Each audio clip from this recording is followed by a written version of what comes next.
passar pela terceira força entre as polaridades e sentir um pouco do que acontece aqui. E lá você vê o sol da manhã, e quando chegar o equinócio, ele entra absolutamente alinhado. Ele passou pela câmara principal lá atrás, onde tinha os rituais, mas ele entra absolutamente alinhado na terceira força entre essas colunas deslumbrantes aqui em Karnak. Gente, esse lugar é impressionante, realmente mexe com a gente, esse espaço em Karnak. É o chão, é o ar, é o que toca na gente, é a história, é a grandeza. E é nesses espaços que a gente reverencia de fato. Tem muito mais sobre o nosso mundo que a gente não sabe, o que movia construir uma grandeza dessa. Esse lugar é realmente impressionante. Para o mundo do Enneagrama, esse lugar, o Luxor, é um lugar muito importante. Foi aqui que Gurdjieff ficou e estudou e pesquisou bastante tempo para criar muitas das teorias principais do quarto caminho. O Gurdjieff dizia que foi aqui em Luxor que ele efetivamente cristalizou essas ideias importantes que deram origem, por exemplo, à lei do 3, à lei do 7, à lei do 1 e toda a estrutura. Então estar aqui também em Luxor, e especialmente aqui em Karnak, é um lugar extremamente relevante para a história do Enneagrama, e é uma delícia estar compartilhando isso com vocês e vivendo um pouco disso aqui.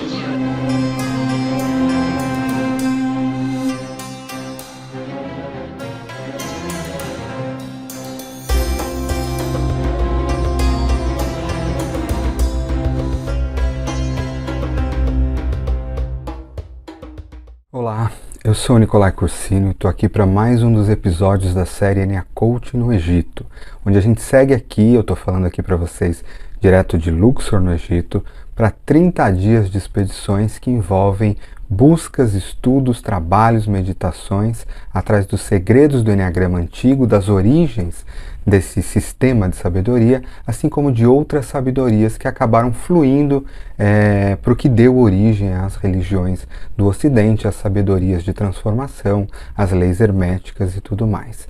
Hoje eu vou falar nesse vídeo para vocês, lembrando que esse é um dos vídeos da série inteira, Enneacoach no Egito, que está aqui no canal YouTube, @NicolaiCursino, e que também você encontra informações no Instagram, @NicolaiCursino. Eu vou falar hoje para vocês uma experiência que está bem fresquinha para mim, que eu tive hoje no nascer do sol, aqui no templo de Karnak, em Luxor. O templo de Karnak é considerado um dos mais magníficos dos templos. Ele foi construído por vários dos faraós, ele não foi uma peça de um reinado só, os faraós foram colocando coisas diferentes nele. Imagina uma obra que é construída ao longo de milhares de anos, que era considerada extremamente sagrada, um locus sagrado impressionante. O Templo de Karnak tem uma coisa muito importante para o Enneagrama. Foi aqui que Gurdjieff, aquele que de fato criou o Enneagrama de processo, ou que estabeleceu as leis do 1, do 3, do 7, e que dá origem a toda uma corrente do Enneagrama no Ocidente, esteve por aqui. Você encontra no filme autobiográfico, no filme biográfico do Gurdjieff, que é O Encontro com Homens Notáveis, que fala um pouco do livro do mesmo nome, a passagem dele aqui pelo Egito. E ele conta que é aqui no Egito, mais especificamente aqui em Luxor, onde ele ficou um bom tempo trabalhando, vivendo e estudando, onde ele cristalizou de fato conceitos muito importantes do que viria a ser a sua escola do quarto caminho lá na frente. Então aqui em Luxor, de fato, e por que aqui, né? Porque daqui estão codificados, ou sempre estiveram há milhares de anos atrás, ensinamentos muito profundos sobre as leis que regem o homem, o universo e tudo mais. Vou contar aqui algumas impressões que me trouxeram na minha relação com o Enneagrama, e extremamente forte. Eu acabo de sair de uma meditação de mais de 1h30, ainda sentindo a vibração do lugar, e de fato o que tem aqui, como as impressões desse espaço nos afetam, é algo muito difícil de descrever. O que me chamou muita atenção aqui envolve as leis do Enneagrama de Gurdjieff, em especial a lei do 3. O templo de Karnak é um templo do universo, é o templo da criação. Ele tem essa figura do Amon-Ra como a criação de tudo, de todas as coisas, a criação do universo. Então ele é, portanto, um macrocosmo, ele é imenso, ele é gigante, e ele simboliza isso que do nada, né, o universo do zero se manifesta em algo, se cria, se dá da cara, da luz, da matéria. E ele é enorme, ele tem os seus pilares gigantescos, ele é simplesmente macrocosmo, ele é simplesmente macrocosmo. E da frente do templo de Karnak, você tem a Avenida da Esfinge, que segue lá na outra ponta, você vai encontrar uma ligação direta frente a frente com o templo de Luxor, que eu vou falar num próximo vídeo. O templo de Luxor, que é o templo do homem, né? O Temple of Man, é o templo que fala do corpo, da alma e do processo da criação humana, da alma humana, do ser humano. E então você tem o microcosmo, você tem o macrocosmo ligado ao microcosmo através da Avenida da Esfinge. E você tem, portanto, a criação do universo e a criação do homem frente a frente. E é muito comum, e eles sempre tiveram a relação entre esses templos em trabalhos que vão de um lado para o outro, de lá para cá e de cá para lá. Quando você entra em Karnak, a gente esteve lá logo no sol nascendo, é muito impressionante você olhar, vocês devem ter visto aqui nas imagens de abertura, essas duas colunas de pilares que são absolutamente gigantescos. Fotografia, filmagem não pega a grandeza. E quando você está andando ali no meio, você começa a perceber essa simetria inteira em duas polaridades que se encontra esse templo. Você tem, por exemplo, no meio, que ele tem essa linha que vai aonde o sol nasce no equinócio, entra na outra ponta, bate na primeira sala, que era uma sala para os high priests, né, para os sacerdotes, para o faraó, para os iniciados somente nos grandes conhecimentos, e o sol no equinócio atravessa aquele altar e atravessa toda aquela coluna, o templo inteiro, que é gigantesco, e vai, portanto, apontar lá no homem muito longe, no templo de Luxor, lá na frente. Então, esta linha que tem no meio, você vê ela separando uma simetria do templo, um lado gigantesco para a direita, gigantesco para a esquerda, e você caminha por essas colunas que são cheias de hieroglifos, cheias de histórias, cheias de informações sobre os arquétipos, que são os deuses, princípios energéticos específicos, contando, né? Os templos são livros vivos aqui, e você caminha por aquele meio, sentindo esta força, assim como nós somos recortados no meio, né? A direita, a esquerda, cérebro esquerdo e direito, olhos, você vê essa abertura e você vê essa potência que tem entre um lado e outro. E o que que isso tem a ver para nós? O que que isso conta para nós sobre a lei do 3? E é isso que é importante para nós aqui do Enneagrama. A lei do 3, ela dá origem à Trindade. É daqui que veio, daqui do Antigo Egito, desta sabedoria deste povo, é que vem a lei da Trindade, que vai aparecer nas grandes religiões. Ou seja, em tudo você encontra vindo em pares, em duplas. É muito comum, até mesmo em Karnak, você sempre encontrar princípio masculino de um lado, feminino de outro. Você está caminhando pelo meio, ou às vezes existe uma terceira força ou inteligência ou o princípio divino através de um Deus que representa o fechamento do triângulo. Mas a minha impressão caminhando, e foi uma das impressões mais fortes que eu já tive na vida, foi de que a lei do 3, ou seja, a reconciliação que acontece entre o bem e o mal, o universo, a criação do universo, que é esse templo, e a criação do homem, a matéria e a alma, o esquerdo e o direito, o feminino e masculino, esse espaço de reconciliação, se você caminha naquele meio sentindo, expande teu corpo físico, permite a presença da abertura do cardíaco, se conecta, você percebe aquilo se fechando, e você pode usar a tua consciência para um fechamento de uma terceira força, ou seja, o caminho do homem é aquele que de fato envolve a reconciliação das polaridades. Em todo este mundo, que é um mundo de dualidades, não é para você ser direita ou esquerda, nem mesmo bom ou mal, nem mesmo da luz ou da escuridão, mas a elevação da consciência, a transformação envolve as reconciliações que são integradas no que a lei do 3 vai trazer como a terceira força. Lembrando que pela lei do 3, segundo Gurdjieff, o homem é cego em geral para a terceira força. Ele vive batendo de um canto para o outro, de uma polaridade para outra. Horas ele está na escuridão, horas ele está na luz, ele está no princípio mais masculino, mais feminino. Ele tem uma opinião muito fechada e briga com as outras, aí ele vem para cá e briga com aquela. Parece a política, né, de alguma forma. Mas Gurdjieff vai dizer que pela lei do 3 só existe criação, e essa é a lei da criação, quando o homem encontra a terceira força, ou quando o universo encontra a terceira força, né? O Pai que emana o Filho e o Espírito Santo de alguma forma formam a Trindade, ou até mesmo usando aqui o Egito, você tem, né, Osíris e Ísis como masculino e feminino que dão origem ao Horus Filho, o princípio do Filho, ou o princípio que vai dar origem, inclusive, essa questão da história do próprio cristianismo. Mas enfim, a nossa vida como ensinamento de que as coisas são criadas efetivamente num outro nível de consciência, elas surgem somente quando há atuação de 3 forças. Uma força de polaridade positiva de ação, uma força de polaridade negativa ou receptiva e uma outra força que concilia essas duas forças, que usa a tensão entre elas, que usa esse choque para dar origem a este triângulo, a conciliação dessas duas forças. E é quando eu tenho um triângulo que o universo é manifestado. É, portanto, assim que Deus vai usar essa lei, e aqui Deus, obviamente, como uma licença poética, ou Ra vai usar essa lei de alguma forma, ou o universo vai se manifestar, e essa é a questão do Templo de Karnak, do vazio. Do vazio numa folha você desenha um ponto.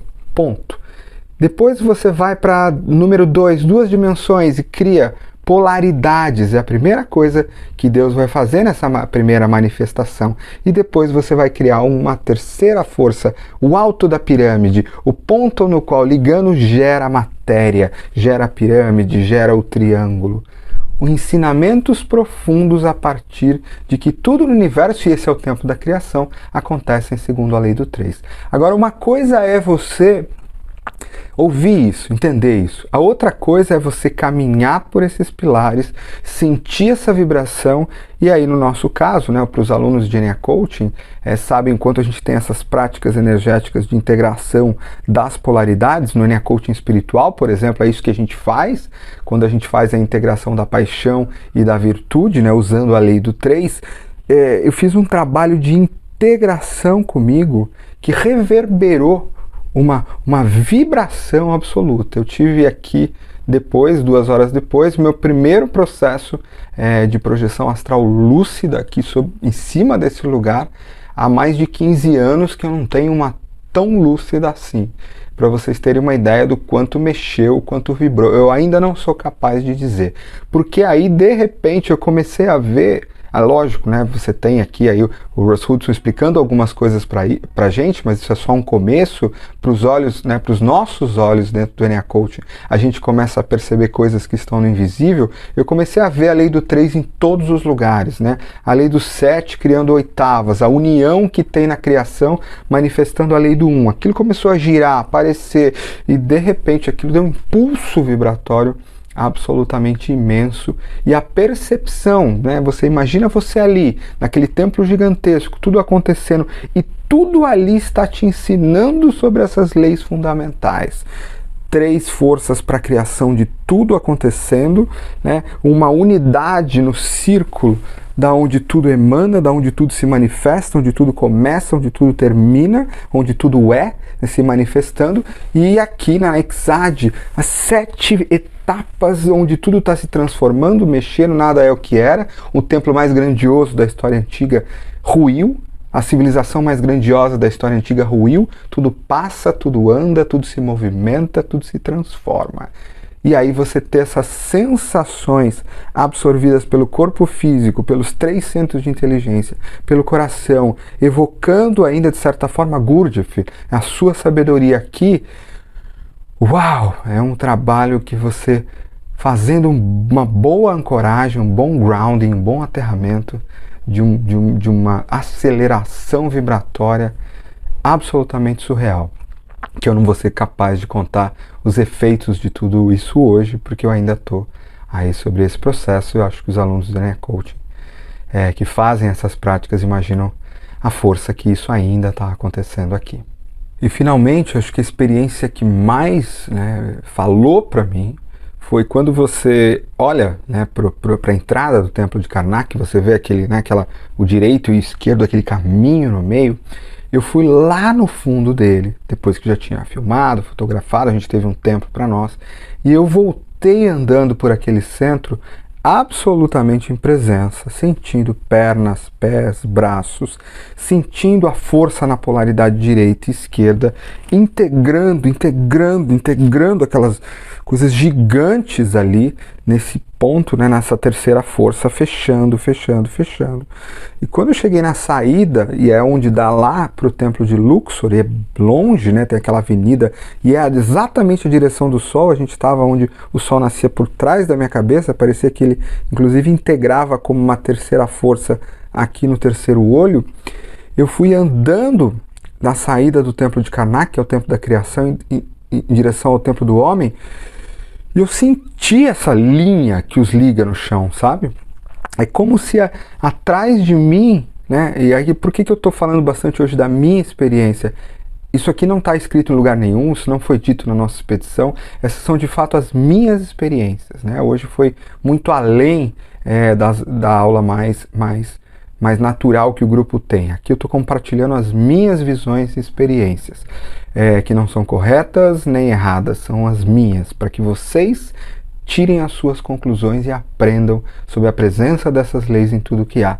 Então, saindo do templo de Karnak, eu sentia aqui atrás essa criação, aquela potência, aquilo, né, grudado no chão, com aqueles pilares de obeliscos de granito, eu vou falar daqui a pouco um pouquinho deles, com 250 toneladas cada um, que vieram de 500 quilômetros de distância. Aquela pedra, andando em direção ao templo de Luxor, o templo do homem, que eu não consigo ver, mas ele está lá no final, eu senti aquela linha me puxando, e ficou muito claro aqui a criação do universo, o templo do homem. De repente essa linha juntou no chão e ficou esse fluxo, sabe, de manifestação da criação que cria o homem lá na frente. E o que aconteceu naquele momento? Eu senti lá na frente o templo do homem conectado, o templo aqui atrás de Karnak, da criação, e eles fecharam uma terceira força, um triângulo em cima. E aí foi uma das experiências mais potentes da minha vida. É como se a alma e o homem, a criação de tudo, o macrocosmo e o microcosmo juntando numa terceira força, descendo para fazer o aterramento. E ao mesmo tempo que isso aconteceu, a força dos pilares, a direita e a esquerda, fechando uma outra terceira força, e aí ficou quase como um triângulo para cá, uma Merkabah batendo no único lugar, e a quantidade de percepções, aí não mentais, que eu ainda estou considerando aqui sobre a presença da lei do 3 em tudo, sobre de fato a força que tem em tudo que há na matemática de Deus, a reconciliação, a união entre os polos opostos, a criação, a alma de um lado, o homem do outro, a criação de um lado, o humano, o macrocosmo, o microcosmo, o escuro e o claro. É como se eu não conseguisse enxergar mais, olhar para fora e não conseguisse deixar de ver tudo isso. Uma outra coisa muito interessante, a gente olhou, talvez tenha imagens aí no início, um dos obeliscos que estão aqui, um deles é o de Hatshepsut, a faraó mulher, que colocou esse obelisco, um obelisco de 240 toneladas, mais ou menos. É de granito, e granito, uma peça só, um bloco só, super alto, impossível de você imaginar como aquilo foi colocado ali. E é interessante porque ele sendo uma peça só, além do óbvio, que aquilo não dá para carregar com conhecimentos que a gente tem hoje, aquilo não dá para colocar sobre um balcão de pedra como está ali, com um ajuste menor do que uma folha de papel sulfite. Essas são coisas que a gente já tem falado. Mas para que tanto trabalho de colocar isso aí? E os faraós que vieram depois dela, normalmente o faraó queria apagar, às vezes, o que tinha o anterior, principalmente por ela ser uma faraó, a única faraó mulher, ele teve um deles, inclusive, que tapou o obelisco até um determinado ponto e deixou só a ponta aparecendo, para ninguém ver, mas ele não tirou o obelisco dali. Por que que ele não tirou o obelisco dali? E aí nós fizemos uma experiência incrível. Nós fomos até ele, encostamos a orelha nele e alguém deu um tapa, não só nessa pedra, mas nas outras de granito, e ele faz uma nota musical específica aqui, ó, como um diapasão. O que provavelmente poderiam ser esses obeliscos? Eles são como diapasões, eles estão de alguma forma emitindo notas inaudíveis, mas na frequência do campo vibratório do templo, eles são posicionados para criar um determinado campo, para equalizar esse campo. Sabe-se sim, eu não falei isso nas aulas das pirâmides, mas sim, já está se descobrindo que até mesmo o posicionamento das câmeras internas, por que que em alguns lugares tem 2 ou 3 tetos, por que que em alguns lugares na câmera tem um lugar alto que vai para lugar nenhum com cavidades, tudo isso tem a ver com som. Sim, os egípcios usavam som e vibração para muito mais coisas que nós imaginamos, do ponto de vista do seu conhecimento entre céu e terra, de preparação de campo para eles que sim viveram como uma sociedade com este conhecimento. Se todos tinham esse conhecimento ou apenas os iniciados, não sabemos, mas que era um princípio no qual as grandes construções e a vida da sociedade era delineada, sabemos.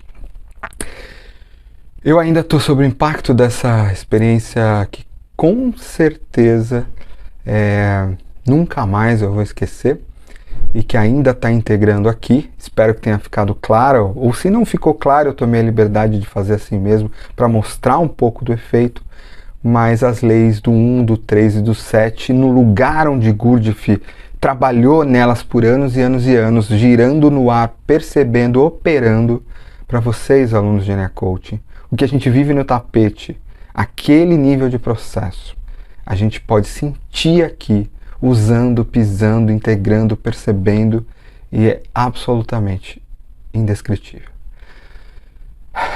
Convido vocês a refletirem, meditarem um pouco sobre isso.